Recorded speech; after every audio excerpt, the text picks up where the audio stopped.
I'm Josh with Waupaca Community Media, and we're here again this week with our weekly Waupaca Community Update. Aaron Jensen from the Say Waupaca and Ron Sari from the Waupaca School District. And how are you guys doing this week? Hey, terrific, Josh. Thanks. Good, Josh. Thank you.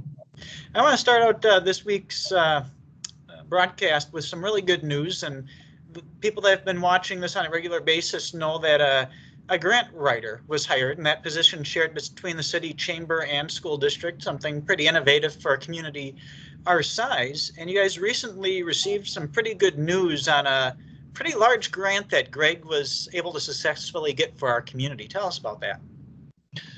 Yeah, so it was great news in his young grant writing career.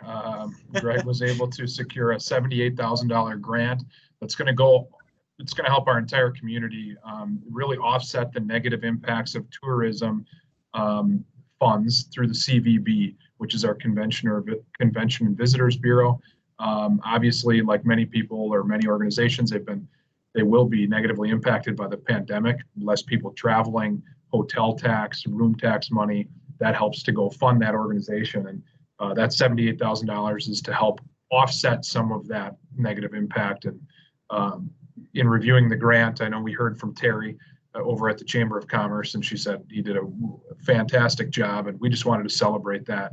That was a great win for the first month and a half of his grant writing career, as we said. So, and something else top of mind is the election that took place on Tuesday, and I think we had some pretty good turnout on that. So we had some great turnout. So 3,042 people came to vote, and that compares to the 2016 presidential election, when we had 2,733. That is a rate of, when you just count our registered voters, 89.6%. Now, we have not run the numbers. We haven't had the time to look back at previous years, but we know that that's one of the highest turnouts we've ever had, if not the highest turnout. So it's awesome just to get people engaged in voting and doing their civic duty, whether it's this election, next election. We hope that interest continues to carry over in future elections, and it's fun. It's fun to be around our election staff and our clerks and poll workers did a fantastic job. And we also want to thank everybody for doing it in the manner in which they did. It was everyone was fantastic yesterday as they came through the recreation center, and all those who voted the 10 days prior, and the mail-in and everything. It's been a very positive experience, and in an interesting time. So it's been good. Everything went well. The really good thing about the turnout, and I know we're not unique in having such a high turnout, is the more people that vote, the more accurate the result is for what the people want, and that's really cool to see. Yeah, good point, Josh. So we want to jump in, and the top of mind of everyone is COVID, and a lot of schools, government entities, towns, cities received federal money called CARES money that is meant to help offset costs that are above and beyond normal operations, whether it's getting protective equipment to keep people safe at a facility, covering overtime because staff's out sick, and a variety of needs. And with some entities, they were able to fully use that money. With others, they had some that couldn't be utilized that they're able to share. And I know a couple of our surrounding towns were able to offer some money to the school district to help you offset some of your COVID-related expenses. That's right, Josh. We're so thankful for the town of Farmington and the town of Dayton.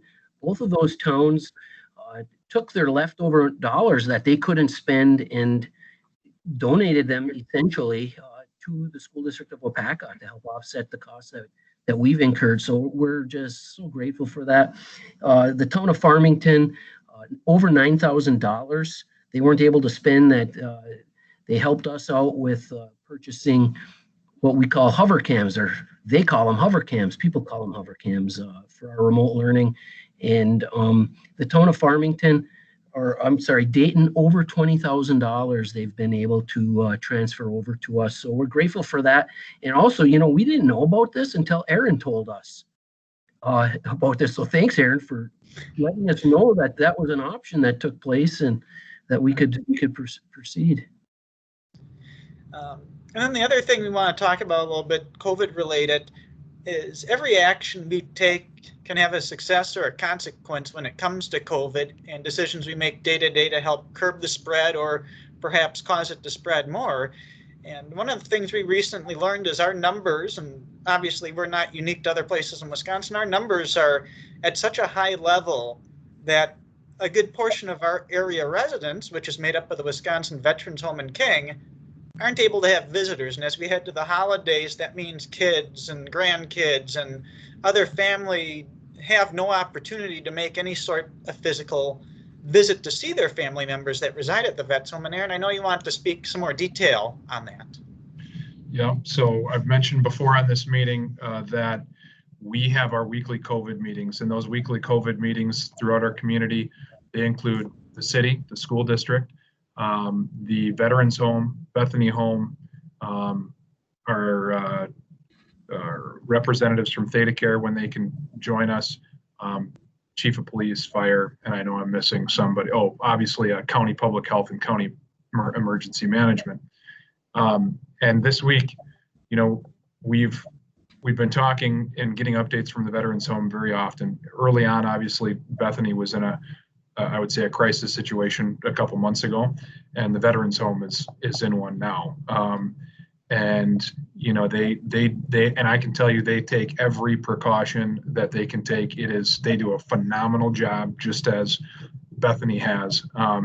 And the reality is the actions of everybody impact places like that, because they have staff that come obviously to and from, and they have to go home and go to work and go to the grocery store and do that kind of stuff.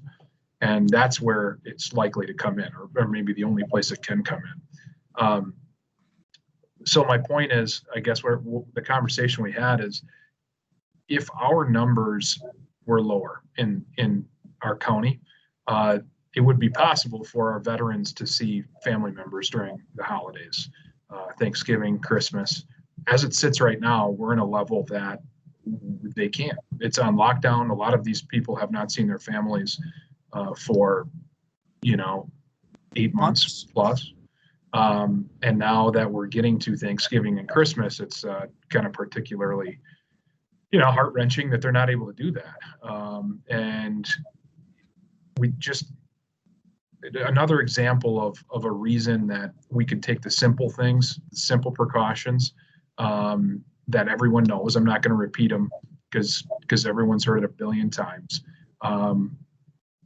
Just to do it for others, and it's affecting people right here in Waupaca. And that was a story that they shared that I wanted to share to see if we can have some impact on people making the right decision throughout the next couple months. So hopefully our veterans can see their family members. So jumping away from the COVID topic, some school business.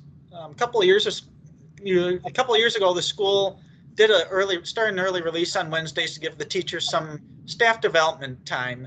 And you're kind of, Ron, this year, you're kind of retooling how that time is used to, I guess, meet some more modern needs with remote learning and technology and newer systems that are in place. Right. Our work is to improve our teaching and learning, and our focus has been for the last few years the target-based learning topic and the focus on improving our curriculum and our standards and alignment. And it's a lot of work, and we're going to continue that. But at this point in time, we've listened to the input from our parents, our stakeholders that we meet with, and then through the surveys of our parents and students, staff, and the input of our staff. And they're saying, hey, we need to do a slight pivot at this point and focus our efforts on how to improve our online instruction. What are the best practices? How do we implement them? And then how do we improve our level of fidelity in implementing Schoology, our learning management system? Some staff have been just doing a great job with it, and they've invested a lot of time in how to learn and use all the tools that Schoology provides, and others need some more time to figure them out and practice them. And so our Wednesday afternoons are going to be focused on that. But at some point in time, we're going to transition back to our target-based learning focus. But because of the situation we're in, it's more prudent to utilize Schoology to the best of our ability and have that be our professional development focus. And then we want to close up with a little bit of city business. The budget process is proceeding. Things are slowly coming together. And where's that at right now, Aaron? Yeah, so we have 2 more meetings. We have a committee of the whole meeting tonight. We're going to cover TIF and transit. Kathy, our finance director, is preparing that and putting the finishing touches on that today. And that presentation will be given immediately following council tonight.